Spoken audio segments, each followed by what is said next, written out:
নমস্কার, শুভঙ্কর কয়াল ইউটিউব চ্যানেলের পক্ষ থেকে আপনাদের প্রত্যেককে জানাই স্বাগত। আজকের আলোচ্য টপিক হচ্ছে গ্রুপ সিডি।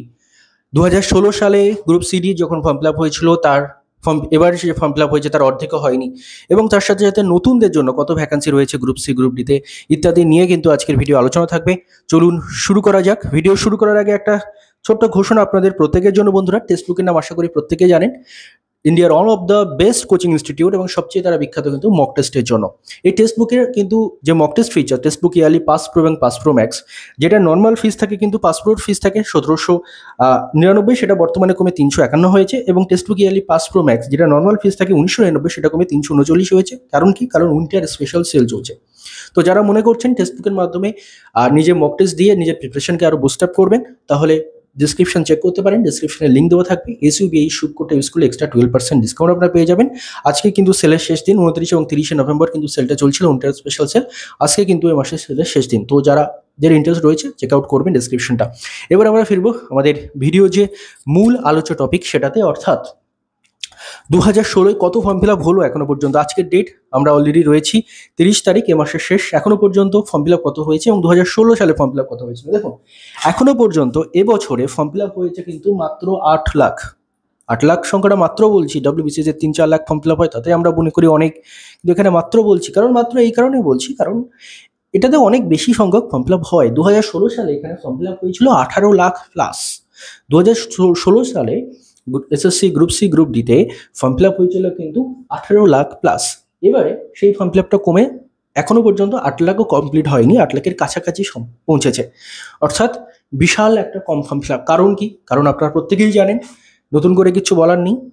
চুরি জোচ্চুরি দিয়ে যদি রিক্রুটমেন্ট চলে তাহলে এরকমই হওয়ার অবস্থা। এবং তার সাথে সাথে এই ফর্ম ফিল আপটা প্রত্যেকের কাছ থেকে কত করে ফিস নেওয়া হচ্ছে? 400 করে কিন্তু এই প্রত্যেকের কাছ থেকে ফিস নেওয়া হচ্ছে। এবং যে ফিসটা কিন্তু হিউজ, অর্থাৎ কেউ যদি গ্রুপ সি, গ্রুপ ডি দুটোর জন্য ফর্ম ফিল আপ করে তাহলে তার 400, 800 টাকা চলে যাচ্ছে। এবং সে জানে না যে তার আলটিমেটলি সে ফুল নাম্বার পেয়েও পাস করবে কিনা। কারণ যেটা অলরেডি এসএলএসটি 11-12 যেটা হয়েছে আপনারা দেখেছেন, ওকে ফুল নাম্বার পেয়েও পাস করেনি। তো সেই দিক দিয়ে একটা বিশাল অনীহ যে 800 টাকা অকারণে নষ্ট করবো কিনা, বা অকারণে নষ্ট হয়ে যাচ্ছে কিনা। তো এই সমস্ত কারণেই, এবং তার সাথে সাথে সবচেয়ে বড় কারণ যেটা চৌর্যবৃত্তি করে একটা কমিশন যদি নিয়োগ করে সব শেষ করে দেয়, এবং তার সাথে সাথে অনেক বড় বড় রাঘব বোয়ালরাও চুরিতে যুক্ত। তো সেগুলো মিলে একটা এমন পজিশন সৃষ্টি করেছে যে দিনের পর দিন সমস্ত পরীক্ষায় কম্পিটিশন বাড়ছে। কিন্তু স্কুল সার্ভিস কমিশন এমন একটা জায়গা যেখানে গ্রুপ সি, গ্রুপ ডিতে 2016 সালে ফর্ম ফিল আপ করেছিল 18 লাখ প্লাস। এখনো পর্যন্ত ফর্ম ফিল আপে 2-3 দিন বাকি রয়েছে, এখনো পর্যন্ত 8 লাখ ক্রস করেনি। অর্থাৎ এটা খুব বেশি বাড়বেও না আর। তো এরকম একটা পজিশন রয়েছে আপাতত। আচ্ছা, কত ভ্যাকান্সি কি রয়েছে এই বিষয়গুলো নিয়ে আপনারা ফর্ম ফিল আপ করবেন কিনা আমাকে যদি জিজ্ঞাসা করেন, আমি বলবো সম্পূর্ণ আপনাদের ব্যাপার। আপনারা যদি মনে করেন করবেন, মনে না করেন করবেন না। ইউটিউবের প্রথম আমি সেই ব্যক্তি, যখন এইসব রেজাল্ট কিছু আসেনি, আমি একটা ভিডিও বানিয়েছিলাম যে নতুনদের জন্য ললিপপ দেওয়া হচ্ছে এসএসসি গ্রুপ সিতে এবং এসএলএসটিতে। সেটা নিয়ে অনেক বিরূপ কমেন্ট তখন এসেছিল, কিন্তু আলটিমেটলি এসএলএসটি রেজাল্টের পরে অনেকে সেই ভিডিওর তলায় গিয়ে ভালো লিখেছে। যাই হোক, সেসব প্রসঙ্গে যাচ্ছি না। আমি আপনাদের দেখিয়ে দিই যে নতুনদের জন্য এখানে আলটিমেটলি ভ্যাকান্সি সংখ্যাটা কত নতুনদের জন্য আলটিমেটলি ভ্যাকান্সি রয়েছে। দেখুন, জিনিস আপনারা দেখলে বুঝতে পারবেন টোটাল গ্রুপ সিতে ভ্যাকান্সি কত রয়েছে। টোটাল গ্রুপ সিতে ভ্যাকান্সি রয়েছে কিন্তু 2989, অর্থাৎ 2989টা টোটাল গ্রুপ সিতে ভ্যাকান্সি রয়েছে। এবং এই 2989 যে ভ্যাকান্সিটা গ্রুপ সিতে, এর মধ্যে কিন্তু ওল্ড ভ্যাকান্সি হতে যারা চাকরি করছিল তাদের সংখ্যাটা কত? তাদের সংখ্যাটা কিন্তু 2418।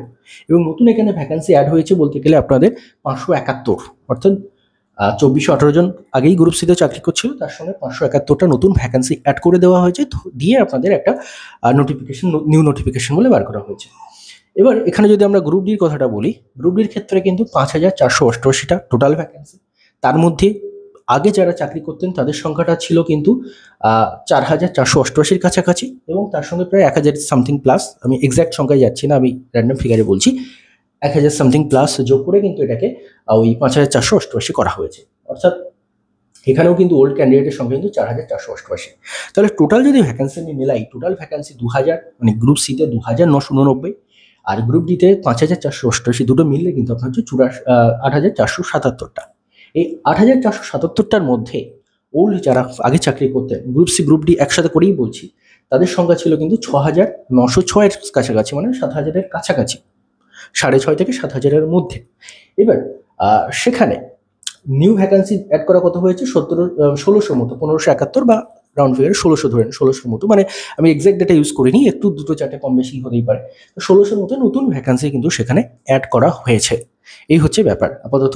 মানে সহজ গাণিতিক হিসাবে যেটা দেখতে গেলে এই মানে 6906 জন এরা এক্সপিরিয়েন্সের নাম্বার পেতে পারতো, 5771 জন 1571 জন এরা পেতে পারতো না, কিন্তু টেন্টেড লিস্ট বেরিয়েছে এবং যার ফলে নতুনদের জন্য ভ্যাকেন্সিটা একটু হলেও বেড়েছে। টেন্টেড লিস্ট কি বেরিয়েছে? টেন্টেড লিস্ট বেরিয়েছে আমাদের যেটা, সেটা আমাদের মনে রাখতে হবে যে এসএসসি কিন্তু ওয়েবসাইটে কিছুদিন আগেই জানিয়েছিল 5300 মাফ করবেন, 5312 জনের নাম, সম্ভবত 5312, এক্স্যাক্টলি আবার ভুল করলাম, 3512 জনের নাম, সরি 3512 জনের নাম, আবার রিপিট করে দিই, 3512 জনের নাম টেন্টেড লিস্ট, অর্থাৎ দাগি চোর যারা, এক কথায় যারা চোর, তাদের লিস্টটা কিন্তু পাবলিশ করা হয়েছিল এসএসসির তরফ থেকে। অর্থাৎ এই যে টোটাল যে পুরনো যারা চাকরি করতো 6906 জন, তাদের থেকে কিন্তু এই 3512 জন কিন্তু বাদ পড়ে যাবে, অর্থাৎ এরা পরীক্ষা দিতে পারবে না অ্যাকর্ডিং টু রুলস। এবার অন্য কিছু হলেও সেটা মানে সম্ভব আমাদের এখানে সবকিছু।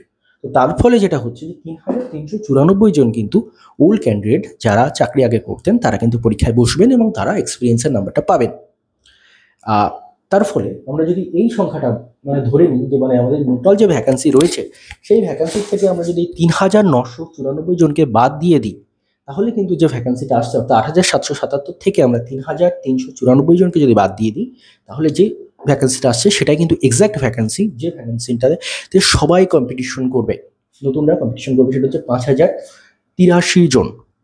এই 5083 হচ্ছে নতুন ভ্যাকান্সি, মানে 8477 ছিল আমাদের টোটাল ভ্যাকান্সি, সেখান থেকে যদি আমরা পুরনো যারা চাকরি করতো এবং যারা টেন্টেড লিস্টে নেই, অর্থাৎ যারা এখনো পর্যন্ত দাগি নয়, অর্থাৎ যারা এখনো পর্যন্ত চোর বলে বিবেচিত হননি, তাদের মধ্যে অনেকেই যোগ্য এবং হয়তো সবাই যোগ্য হতে পারে, সেটার বিতর্কে আমি যাচ্ছি না, তো সেই সংখ্যাটা তারা হচ্ছে এক্সপিরিয়েন্সের যে নাম্বার সেটা পাবে এবং তারা এগিয়ে থাকবে। কিন্তু বাকি 5083 জন এরা এক্সপিরিয়েন্সের নাম্বার পাবে না আইনত, বেআইনিভাবে অনেক কিছু হয় এখানে, আইনত এই 5083 জন কিন্তু নাম্বারটা পাবে না, অর্থাৎ এক্সপিরিয়েন্সের নাম্বারটা পাবে না।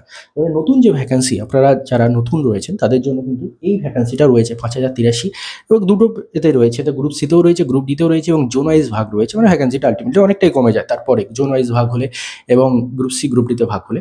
তো আপাতত এই হচ্ছে ভ্যাকান্সি। এখনও ফর্ম ফিল আপ যদি কেউ মনে করেন করতে পারেন, যদি না মনে করেন করতে পারেন না, কারণ আলটিমেটলি এই পরীক্ষার যে কী পরিণতি সেটা কেউ আমরা জোর দিয়ে বলতে পারি না, তো সেটা আপনাদের উপর নির্ভর করছে, আপনারা ফর্ম ফিল আপ করবেন কি করবেন না। তবে আলটিমেটলি আমার যেটা বোঝানোর আমি বুঝিয়ে দিলাম আপনাদের, যে প্রথমত কয়েকটা ইনফরমেশন দিয়ে দিলাম যে ফর্ম ফিল আপ গতবার তো 2016-তে 18 লাখ প্লাস ক্রস করে গেছিলো, এখনও পর্যন্ত আজকে 30 তারিখ পর্যন্ত কিন্তু 8 লাখ ক্রস করেনি এসএসসির ফর্ম ফিল আপের সংখ্যা। দ্বিতীয়ত টেন্টেড লিস্ট বাদ পড়ার পরে 5483টা নতুন ভ্যাকেন্সি রয়েছে আপাতত গ্রুপ সি গ্রুপ ডি মিলিয়ে, নতুনদের জন্য ফ্রেশ ভ্যাকেন্সি রয়েছে বলা যায় এটা, কারণ এর এই ভ্যাকেন্সির মধ্যে কেউ এক্সপিরিয়েন্সের নাম্বার পাবে না, এক্সপিরিয়েন্সের নাম্বার পাবে 3394 জন।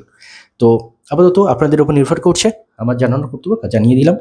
ফর্ম ফিল আপ যদি করেন নিজের দায়িত্ব করবেন, আপনাদের ব্যাপার। যে কারো কাছে অনেক 800 টাকাটা অনেক বেশি মনে হতে পারে এবং সেটা অনেক বেশি টাকা। এই 800 টাকার একটা হিসাব, সহজ হিসাব বলে দিই। কথা হচ্ছে যদি দেখেন আমি মানে এই 800 টাকার জায়গায় আমি যদি 500 টাকাও ধরি, কারণ অনেকে এসসি রয়েছে, এসটি রয়েছে, অনেকের ফিজ এক্সামশন রয়েছে, আমি যদি 500 নয় ধরুন 600 ধরছি, 600টা যদি 10 লাখ লোক ফর্ম ফিল আপও করে না, তাহলে হিসাব করে দেখুন সেখানে 60 কোটি টাকা উঠে আসে। এই দুটো এক্সাম কন্ডাক্ট করতে 60 কোটি টাকা কোথায় লাগে আজ পর্যন্ত বুঝতে পারলাম না। SSC group C group D পরীক্ষা কন্ডাক্ট করবে এবং সেখানে স্টুডেন্টদের থেকে 60 কোটির বেশি টাকা তুলছে কিসের কারণে? মানে একটা এক্সাম কন্ডাক্ট, পুলিশ আপনার, গভর্নমেন্ট স্কুলগুলো আপনার, টিচার আপনার, সব আপনার, লজিস্টিক্স আপনার, ইনফ্রাস্ট্রাকচার আপনার, সবই তো সরকারের। তাহলে 60 লাখ টাকা স্টুডেন্টদের থেকে তুলে কিসের ফর্ম ফিল আপ হচ্ছে? এটা ফর্ম ফিল আপের নামে 60 কোটি টাকা তোলা হচ্ছে। আমি রাফ হিসেবে বললাম যে একজন থেকে যদি 800 জায়গায় আমি ধরুন 600 করে, কারণ এসসি এসটিদের ফিস কম রয়েছে, এবং তার সাথে সাথে যদি 10 লাখও ফর্ম ফিল আপ করে, তাহলে সেই কি বিস্তর পরিমাণ টাকা। 60 কোটি ছেড়েই দিন, আমি ধরুন যদি 30 কোটিও টাকাও তোলা হয়, তাহলে সেই টাকাটা কি মারাত্মক টাকা। এবং এটা কেন ফর্ম ফিল আপের জন্য তোলা হবে? কারণ এক্সাম কন্ডাক্ট করতে কী এমন খরচ হয় যার জন্য আমার 30 কোটি, 50 কোটি, 60 কোটি লেগে যাচ্ছে। তো এই হচ্ছে ব্যাপার। ধন্যবাদ আপনার সবাইকে ভিডিওটি মন দিয়ে দেখার জন্য।